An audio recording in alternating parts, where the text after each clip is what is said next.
and assuming you got all the previous steps done and you have your design from your designer or designed by yourself, we're now going to set up the campaign. It has to be set up properly, following some key points in here that are very crucial to succeed, okay? Because it really makes you look professional, and and other points like ad copy or in the description and stuff that really makes it convert higher. Okay, so first thing, you're gonna click on upload art and you're gonna upload your like really it has to be high resolution vector. Okay, so when you're uploading your own, this is what it says over here, high resolution vector art, and you gotta specify this on Odesk, of course, as well. Most designers know this, but specify them that the max dimension is going to be 3000 pixels for JPEG and PNG. Okay, so once you upload, I'm going to just make this for the sake of this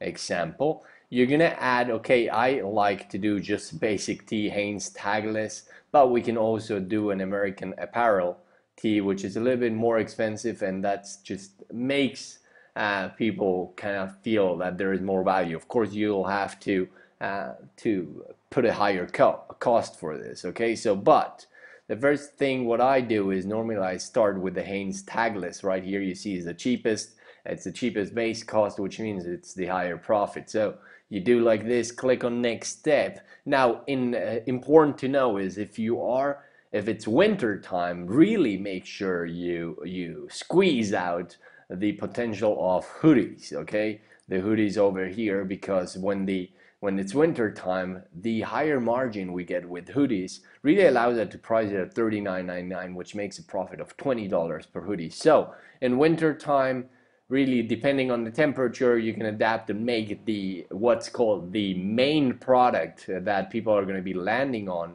Right, this is the main product. Then we add new styles, but this is the main product right here. So depending on the temperature, make the main product a hoodie or a t-shirt. Okay, right now it's hot. By the time I'm making this video, so we're launching most of the times t-shirts, unless we're targeting a place where the temperature is low, like Canada or Alaska or something, or very high in the north. Okay, now really make sure the temperature, if you're targeting Florida, don't make a hoodie or something. Okay, so we're going to click on next step.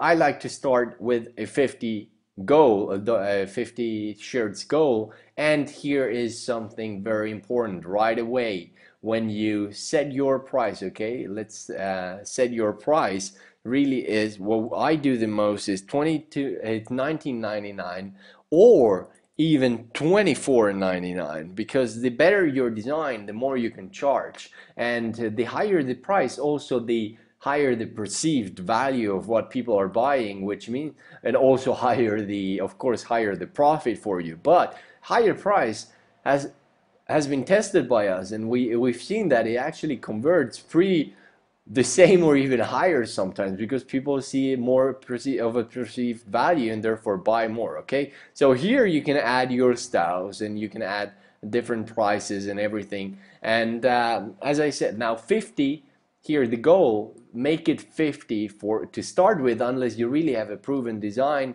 that you know is that you sold already once and you really want to scale it up, and you know you're going to sell again 300 or something.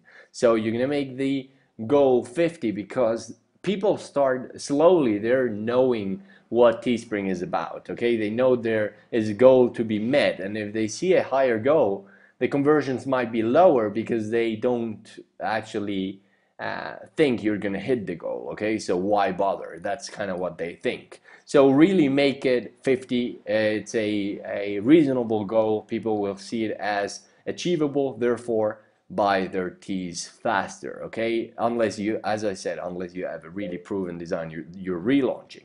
Now here's the thing, here's very important, $24.99. Here are these two numbers. Okay, these two numbers, I want you to note them down. Okay, I want you to note them down right here in the monitoring sheet. This monitoring sheet is one that you have to set up on a Google Doc, because as you'll see in my bonus video, when we start outsourcing this, this is where your VA is going to actually do all this for you, all the campaign setup, so that you just have to launch the ads and then monitor this sheet. Okay, so I'll teach you all about that. So what you're gonna do is you're gonna add in here and you're gonna call it for training, for example, which is this. You're gonna call it something that has to do with the campaign itself, so that you can easily recognize which one it is. And here in estimated profit is where you're going to actually take this one, right? So it means that's the estimated profit for when you hit your goal. Okay, this is really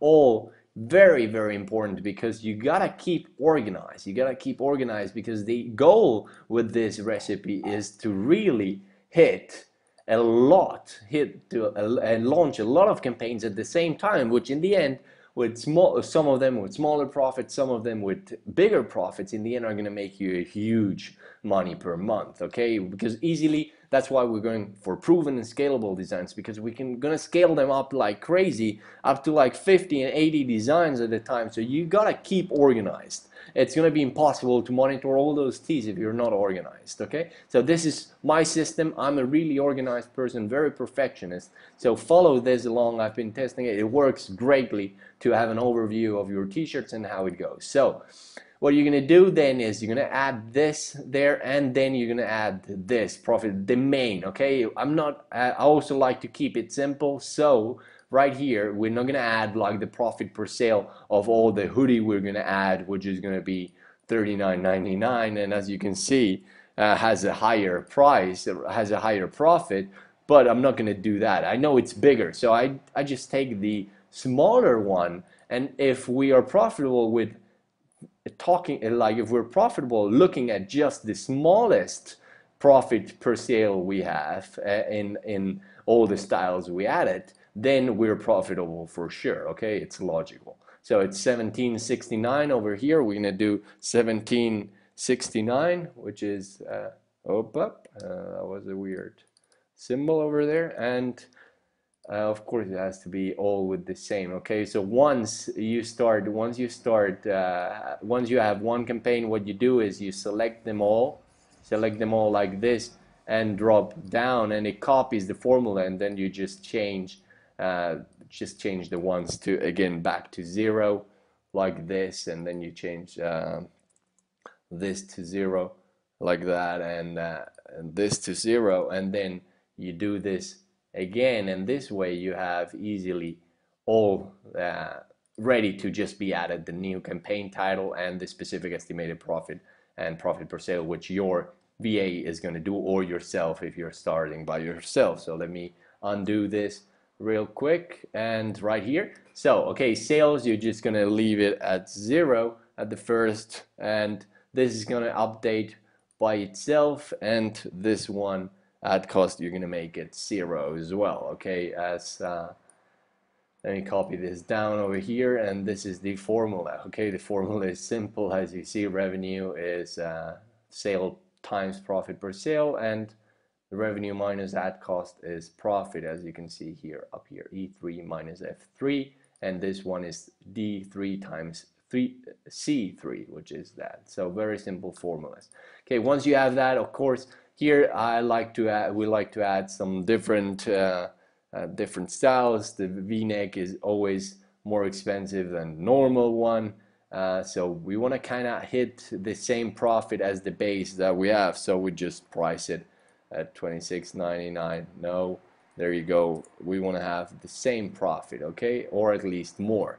Then we add woman for sure, and all that stuff. Okay, you want to add all the ones that you have. You want to give them the options to women and men if your t-shirt is targeted at both. Okay, so once we have that set, as I said, know your profit per T and total and profit. Important, copy it over here, and then from there on, we're gonna keep on going. Okay, so we're gonna click on next.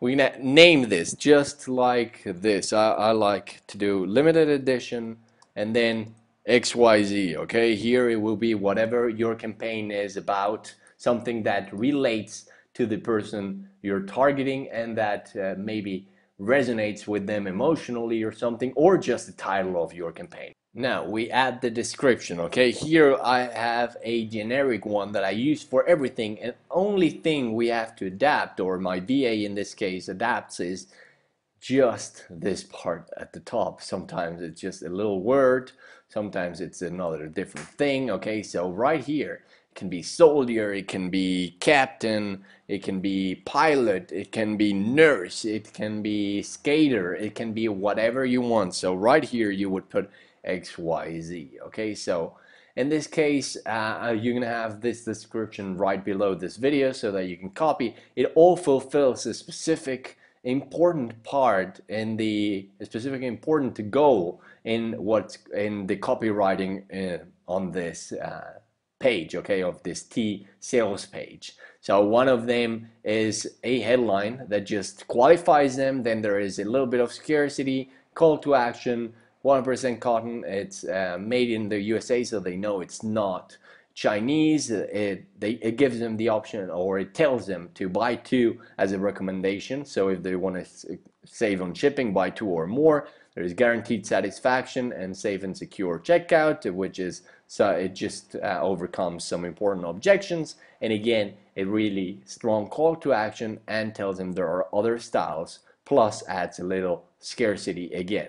So we like to do between 7 and 10 days. Okay, if it's 7 day, it's better. 10 days, if it doesn't give you the option of the 7 days, then just do 10. You can always end them early, or you can always, the more time you have, that's why 7 and 10, the better, because sometimes you need to split test and adapt and stuff. So in this case, we're going to name the URL, which is going to be for training, just easily to that. You're going to agree to the terms of service, and from there on we're gonna go to the next step. Okay, the next step, launch your campaign easily. So once you have your campaign, what you're gonna do is save this image to your desktop. In this case, as you'll see, VA actually this is crazy. Okay, actually the VA is going to save this to a Dropbox folder. We'll see that in the bonus video. I'm going to show you how to outsource this.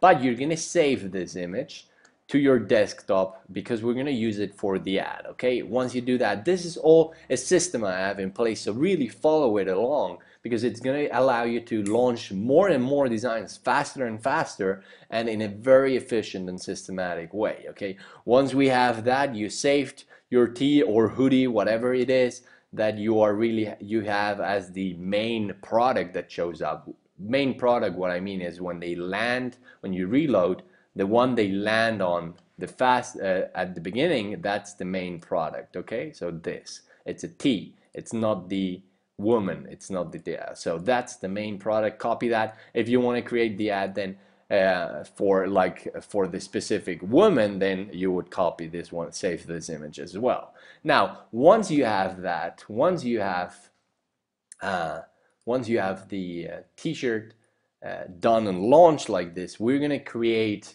a pretty link. Okay, a pretty link. Why? Because you gotta be in control of your traffic. This way, when you do a relaunch, you can keep all the social proof on your ad. You just redirect your pretty link to the new campaign, or you redirect, or if you have to adjust, let's say we someday have to adjust all our links to go from Teespring to another company, t-shirt company, then we are in control of our traffic. So you really got, when you're doing paid traffic, be in control. Don't put a link that is not your domain. Always be in control of your traffic, because there are going to be moments where you need that. Okay, and this is where you just change the redirect and boom, your traffic is going somewhere else.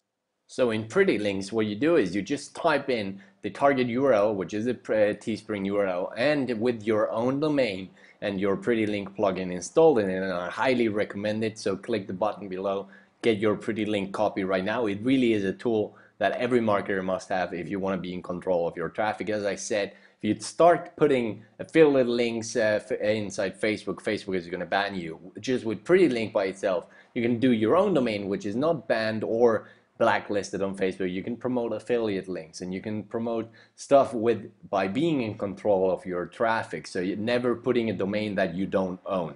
So Pretty Link is a part of that. There are many other different features that it has, which is freaking crazy. All what they have, it allows you to track the hits. It really allows you to organize in groups and stuff, and gives you detailed reports and everything. So it's a freaking crazy tool. I highly recommend it, and that's why I'm using it on all my domains. Okay, so for Teespring as well, use pretty link. So you put your Teespring link in here, name your pretty link accordingly. And like what I do is I always name it exactly the same as the link and as a link on Teespring, so that it's organized again and it keeps the same pattern. And the title, it's named exactly the same thing as well. Okay, so you gotta keep that in order. Then you want to activate this parameter forwarding. We'll see that now in a bit. Why? And track the hits and do no follow if you have another site on that domain or so that the SEO rank doesn't go down, or you're not pushing SEO rank to the other domain and keeping it on yours. Okay, so create the pretty link.